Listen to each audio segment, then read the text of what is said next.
Jean-Michel Daclin, bonjour. Vous êtes Bonjour. le président de l'Office du tourisme. Je vous ai invité pour parler tourisme et pour parler de cette récompense que vient d'avoir Lyon. Très belle récompense. Très belle récompense. Mais avant, je voudrais parler de politique politicienne, puisque vous êtes l'un des auteurs ou l'auteur du mail qui a fait sensation dans la ville il y a quelques jours, puisque vous demandez à Gérard Collomb de prendre sa retraite, alors que vous êtes vous-même un peu plus âgé que lui. Est-ce que vous envisagez de démissionner de la présidence de l'Office du tourisme? Alors j'ai bien compris que j'étais une tête à abattre, mais...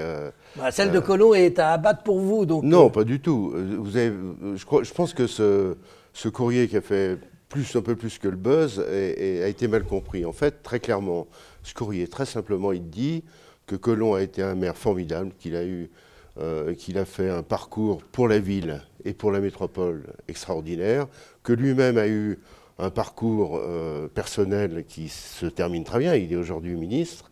Et simplement que je pense que le temps ne va pas avec la politique. C'est-à-dire, je pense que le pouvoir s'use et qu'il y a tendance à avoir des rigidités, des règlements de compte, et tout un tas de choses qui font que l'histoire a démontré qu'il fallait à un moment donné arrêter.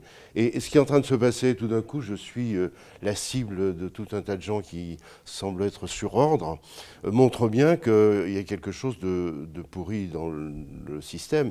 N'oublions pas que nous parlons de 2020, dans 2 ans. Donc on n'est pas là. Aujourd'hui, la ville va bien, tout roule, et le tourisme en particulier va très très bien. Bon, alors on est là pour parler de tourisme. On a vu que Collomb, vous le poussez vers la sortie en 2020, mais le tourisme se porte bien, et d'ailleurs vous venez d'être distingué comme capitale européenne du tourisme intelligent. C'est quoi le tourisme intelligent? Il y a un tourisme bête? C'est, on va dire, plutôt le tourisme durable. En fait, aujourd'hui, le tourisme, vous savez, est en train d'exploser sur la planète. On prévoit un doublement dans les 10-12 ans. Et on s'aperçoit qu'il faut que ce tourisme soit bien maîtrisé. En particulier, on voit des villes comme Amsterdam, Barcelone, Dubrovnik, Venise, qui sont en train d'exploser sous le tourisme. Et donc, qui n'arrivent plus à maîtriser. Du coup, il y a une révolte. Il y a une révolte. Vous avez aujourd'hui des manifs contre les touristes à Barcelone. Et donc, à Lyon, on a toujours été très attentif à ça.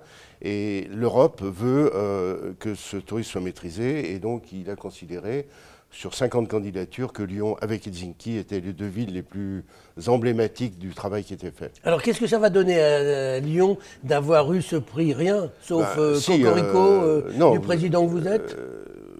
Non, pas du tout. Être capitale européenne du tourisme, c'est d'abord une promotion formidable.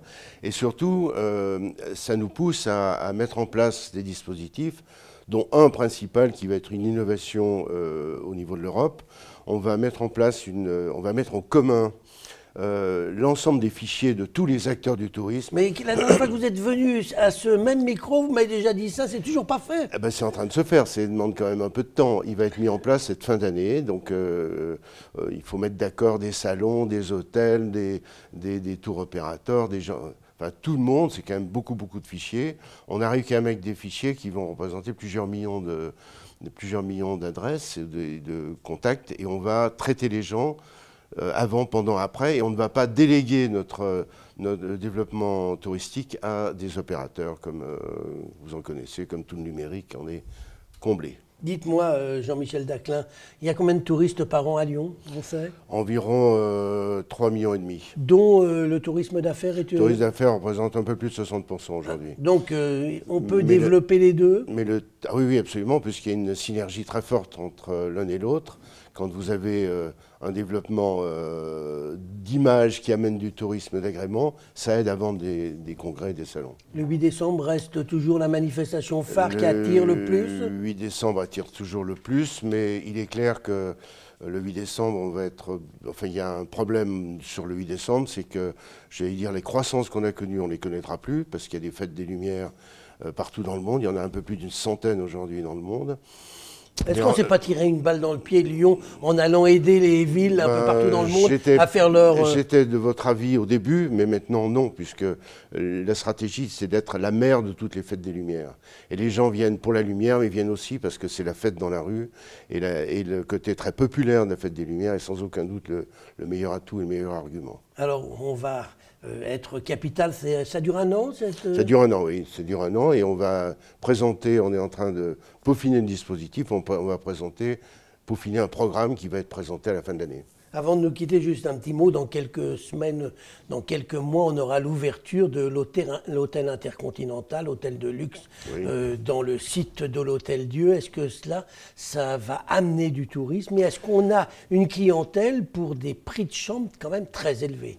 Il faut savoir que ces hôtels, eux-mêmes, ils traitent leur clientèle et qu'ils amènent des clients d'Intercontinental, qui vont d'Intercontinental à Intercontinental. Donc ça va nous amener une nouvelle catégorie de touristes. Et puis c'est vrai aussi que l'hôtellerie se porte très très bien à Lyon, en dépit des Airbnb, et que vous avez des hôtels, par exemple le Boscolo qui va ouvrir, et tout ça, aujourd'hui, depuis des années, même si mon ami Roland Bernard dit le contraire, l'hôtellerie se porte très très bien et se développe parfaitement. Eh bien, on souhaite que la ville sache profiter de cette distinction qui a été donnée sur le plan européen. Jean-Michel Daclin, je vous remercie. Merci.